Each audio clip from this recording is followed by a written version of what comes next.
नमस्कार दोस्तों, मैं सुभाष मिश्रा, प्रधान संपादक आज की जनधारा, अपने जनधारा के डिजिटल प्लेटफॉर्म जनधारा 24/7 से एक ऐसी गंभीर बात कहना चाहता हूं या कर रहा हूं, जिसको लेकर पूरे प्रदेश में बहुत रोष है और देश में भी वो खबरों में बनी है। युवा पत्रकार मुकेश चंद्राकर, जो कि बस्तर के बीजापुर से आते हैं, उनकी निर्मम हत्या की गई और निर्मम हत्या के बाद में हत्यारे जो हैं उसमें से 3 लोग तो पकड़े गए थे। जो मेन मुख्य हत्यारा हत्यारा था, उसको भी पुलिस ने गिरफ्तार कर लिया। इस बीच में मुख्यमंत्री ने ताबड़तोड़ जो है एसआईटी गठन की बात की, जहां पर उस ठेकेदार ने अवैध निर्माण किया था, उस पर बुलडोजर चलाया गया, उसके अकाउंट को सीज किया गया, ये सब कुछ किया गया। इस बीच में मुख्यमंत्री जो हैं उन्होंने, विष्णुदेव साय ने यह भी घोषणा की कि हम जो है राज्य में पत्रकार सुरक्षा कानून जो है उसको लागू करेंगे। तो मैं आज इसी पे बात करना चाहता हूं कि मीडिया कर्मी सुरक्षा कानून पर जो है किस तरह से अमल होना चाहिए था और अभी तक उस दिशा में क्या हो रहा है। तो जब हमारे बीच में ऐसी घटना होती, चाहे निर्भया हत्याकांड हो, चाहे उसके बाद और बहुत सारे मामले हों, जब कोई ऐसी घटना होती है, ऐसा नहीं है कि पत्रकार की हत्या ये पहली बार हो रही है। छत्तीसगढ़ में बहुत सारे पत्रकारों की हत्या हुई है, कई कई लोगों पे केस दर्ज हुए हैं, पर ये मुकेश चंद्राकर की जिस निर्ममतापूर्वक तरीके से हत्या की गई है, उससे पत्रकार जगत और में काफ़ी रोष है। कांग्रेस और बीजेपी हर मुद्दे की तरह इसे भी अपने-अपने चश्मे से देख रही है और एक दूसरे पे आरोप लगा रहे हैं कि हत्यारा कांग्रेसी था कि कौन था।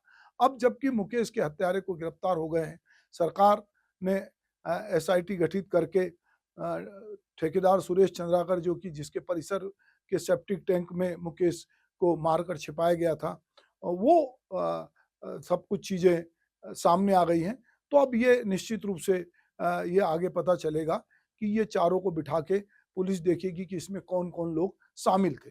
पत्रकारों के अलग-अलग जो सोशल मीडिया ग्रुप हैं, उस पे ये बात बार-बार लिखी जा रही है कि इस तरह के नेक्सस को उजागर किया जाए कि उसमें कौन लोग हैं। एक ठेकेदार बीजापुर जैसी जगह में जो नक्सल प्रभावित है, वो 200 करोड़ रुपए कमाता है, तो निश्चित रूप से उसे कहीं न कहीं अ, प्रशासकीय मशीनरी का, नेताओं का संरक्षण होगा। ये बात बार-बार लोग कर रहे हैं। छत्तीसगढ़ के मुख्यमंत्री विष्णुदेव साय ने ये कहा है कि वो पत्रकारों की सुरक्षा कानून को लागू करेंगे।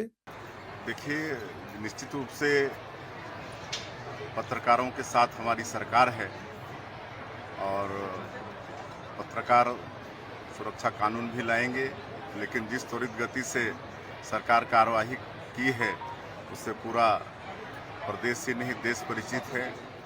इसके पहले कांग्रेस की भूपेश बघेल सरकार ने बढ़ चढ़ के पत्रकार सुरक्षा कानून के लिए छत्तीसगढ़ मीडिया कर्मी सुरक्षा अधिनियम 2023 की घोषणा कर इसे लागू करने की कोशिश की थी, किंतु यह भी नहीं हो पाया।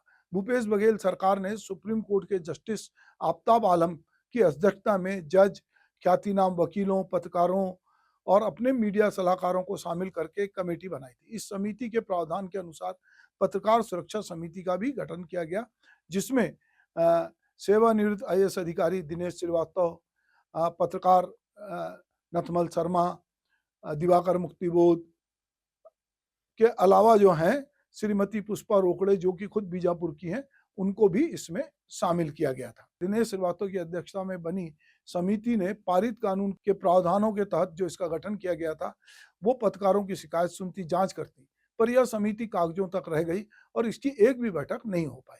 कानून बनाते समय छत्तीसगढ़ के पत्रकारों के अलग-अलग संगठनों, मीडिया संस्थानों और पत्रकार से व्यक्तिगत सुझाव भी लिए गए। मीडिया कर्मी सुरक्षा कानून को लेकर विधानसभा में इसे पारित करा के राजपत्र में प्रकाशित कराया गया। जनसंपर्क विभाग, जो कि पत्रकारों का विभाग है, उसने शासन को इसको भेजा, किंतु ये कानून लागू नहीं हो पाया। विधानसभा से पारित होने और राजपत्र में प्रकाशित होने के पहले ब्यूरोक्रेसी को ने भी इस कानून का जो विरोध किया। अंतिम रूप देते समय तक लोगों ने इसको कोशिश की कि इसमें से बहुत सारे प्रावधान जो लग रहा था कि वो कहीं न कहीं पत्रकारों के बहुत पक्ष में है और इससे राज्य की ब्यूरोक्रेसी को और तंत्र को तकलीफ होगी, तो उन्होंने इस कानून को, उनको अपने लिए खतरा लगा। तो ये कानून पे विचार करने के लिए कई बार जो वरिष्ठ सचिवों की समिति होती है, इसमें ये मामला गया और उन्हें लग रहा था कि ये कानून सरकारी तंत्र को के लिए भस्मासुर साबित हो सकता है। बावजूद इसके उन्होंने बहुत सारे सुझाव के बाद, चूंकि भूपेश बघेल ये चाहते थे या उनकी सरकार चाहती थी कि ये कानून लागू हो, तो ये पत्रकारों को एम्पावरमेंट देने वाला कानून था, जिससे ब्यूरोक्रेसी, नेताओं, ठेकेदारों, सप्लायरों के नेक्सस को भी खतरा था। पहले ही देश का मजबूत राजनीतिक तंत्र हम देखते हैं कि सूचना के अधिकार कानून को कमजोर कर चुका है।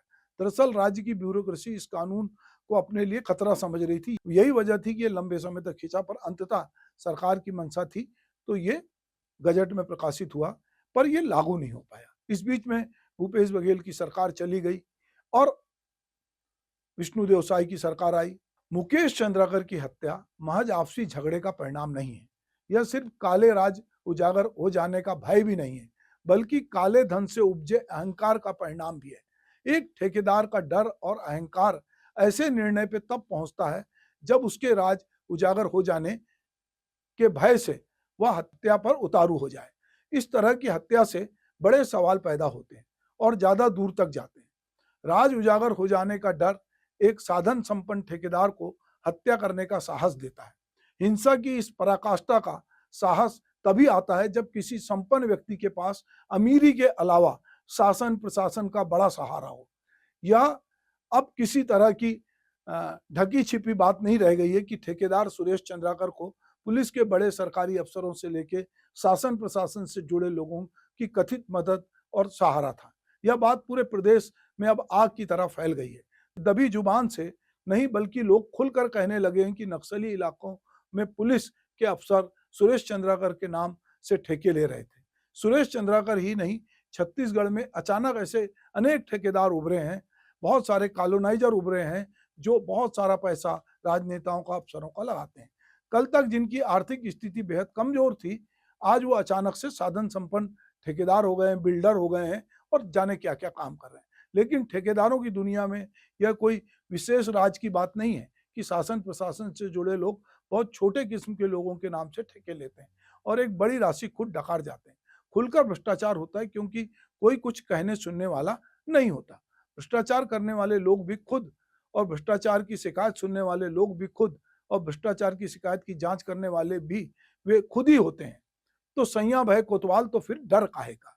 वैसे भी गहन नक्सली इलाके में किए जा रहे निर्माण कार्यों को कोई देखने वाला नहीं होता, ना कोई वहां बड़ी जोखिम उठाना चाहता है। भ्रष्टाचार की व्यवस्था इसी का लाभ उठाती है और यह एक सर्वविदित और सर्वस्वीकृत तथ्य स्थापित हो गया कि भ्रष्टाचार शासकीय व्यवस्था की सरपरस्ती के बगैर चल नहीं सकता। अन्यथा क्या कारण है कि एक ऐसा ठेकेदार जो कांग्रेसी कहलाता है, उसे भी बचाने के लिए व्यवस्था जुड़ जाती है। जब भ्रष्टाचार की इतनी लंबी चैन बन जाती है तो मन मुटाव होना स्वाभाविक होता है। यह मानवीय स्वभाव है कि किसी भी व्यक्ति के पास जब गलत रास्ते से पैसा आता है तो उसकी महत्वाकांक्षाएं, लोभ, लालच बढ़ जाता है। वह और ज्यादा हिस्से की मांग करता है, ब्लैकमेलिंग पर उतारू हो जाता है। कुछ लोग इस हत्या में एक एंगल भी देख रहे हैं। यह जग जाहिर है कि बड़े अखबारों के पत्रकारों को छोड़ दिया जाए तो पत्रकारों को कोई वेतन नहीं मिलता, जो ब्यूरो में काम करते हैं, जो जिलों में काम करते हैं, कोई भत्ता नहीं मिलता। उनकी कमाई का अधिकांश हिस्सा विज्ञापन के कमीशन और छोटे मोटे आर्थिक भेंट या सौगात से आता है या कोई छोटा मोटा काम करते हैं। पत्रकारों की कमाई का साधन इस तरह की खबरें होती है जहां उन्हें चुप रहने के लिए पैसे दिए जाते हैं और यहीं से मांग और पूर्ति का संतुलन बिगड़ता है। पत्रकार की मांग और पूर्ति की जाने वाली राशि की मंशा के अनुरूप नहीं होने पर झगड़ा पैदा होता है और बड़े झगड़े का अंत हत्या जैसे बड़े कांड से होता है। लेकिन यह जरूरी नहीं है कि इस हत्याकांड में भी ब्लैकमेल का एंगल हो। बहुत संभव है कि पत्रकार मुकेश चंद्राकर किसी लोभ लालच में न आकर खबर छापने या प्रकाशित करने की दृढ़ प्रतिज्ञा के कारण ही कथित हत्यारे ने उसकी हत्या का निर्णय लिया हो और वहां तक वो पहुंचा। क्योंकि मुकेश चंद्राकर की छवि एक ईमानदार, लोकप्रिय और मिलनसार पत्रकार की थी। मुकेश चंद्राकर डिजिटल मीडिया या कहें टीवी पत्रकारिता में निर्भीक रिपोर्टिंग करने वाले युवा पत्रकार की तरह जाने जाते थे। लोकप्रियता एक ऐसा जुनून है जो पत्रकार को कई बार धन के लोभ, लालच से ऊपर उठा देता है। कुछ पत्रकार अपनी खबरों से पैदा हुई लोकप्रियता की सनसनी में जीते हैं और उस सनसनी में पैदा हुई विशेष छवि को पसंद करते हैं और ये उसकी अपनी पहचान भी होती है। सूचना क्रांति के चलते पिछले एक दशक में पत्रकारिता में सोशल मीडिया, न्यूज पोर्टल की बाढ़ आई है, जिसने एक और गंभीर पत्रकारों को सीमित पूंजी में अभिव्यक्ति की आजादी के अवसर प्रदान किए हैं। वहीं पीत पत्रकारिता और ब्लैकमेलिंग करने वालों को भी इससे प्रोत्साहन मिला है। आज कोई भी मोबाइल कैमरे में पोर्टल की आईडी लेकर कहीं भी किसी भी जगह जाकर किसी से को भी घेर सकता है। यहाँ संपादक एडिटर जैसी कोई नियंत्रक इकाई नहीं होती। पोर्टल डिजिटल न्यूज प्लेटफॉर्म की बढ़ती संख्या की वजह से इन पर किसी तरह का की कोई मॉनिटरिंग नहीं है।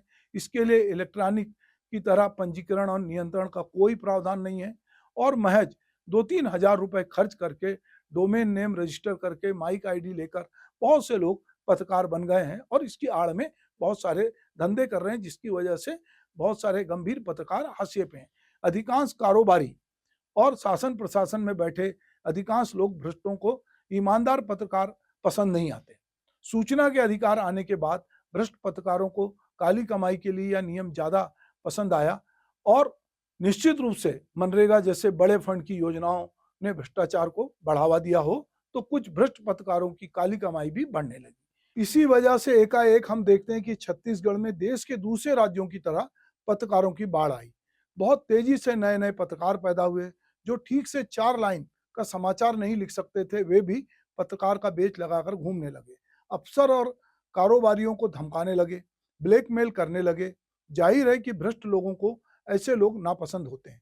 कोई भी कारोबारी अधिकारी या भ्रष्ट नेता सीमित भ्रष्ट पत्रकारों को संतुष्ट करना चाहने के किस नियम के ठीक विपरीत समझता है। भ्रष्ट पत्रकारिता की यह एक संतुलन की स्थिति थी जो बरसों से चली आ रही थी, लेकिन जब एक पत्रकारिता के नाम पर बड़ी भीड़ सामने खड़ी हो गई तो इन सबको आर्थिक रूप से संतुष्ट कर पाना मुश्किल होता गया और इसी कारण शासन प्रशासन और पत्रकारों के बीच मनमुटाव बढ़ा।